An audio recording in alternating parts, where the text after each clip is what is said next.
ഞാനൊരു ആലപ്പുഴക്കാരിയാണ്. മുല്ലക്കൽ അമ്മയുടെ ഒരു ഭക്തയും കൂടിയാണ്.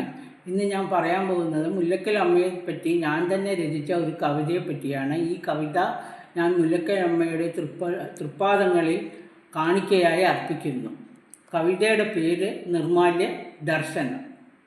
അമ്മേ മുല്ലക്കൽ അമ്മേ, മുല്ലപ്പൂ മണക്കും നിൻ പൂവുടലാകെ തൊട്ടു തലോടും ഞാൻ, എൻ സ്വപ്നങ്ങളിൽ തൊട്ടു തലോടും ഞാൻ.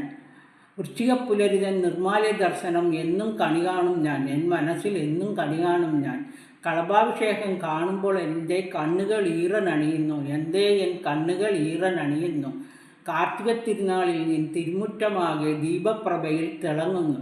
പ്രദക്ഷിണ വഴിയിലെ പൊൻചിരാതും ദീപാരാധനതൻ ദീപങ്ങളും എൻ മനസ്സിലെന്നും തിളങ്ങി നിൽക്കും. അമ്മേ, എൻ മനസ്സിലെന്നും തിളങ്ങി നിൽക്കും.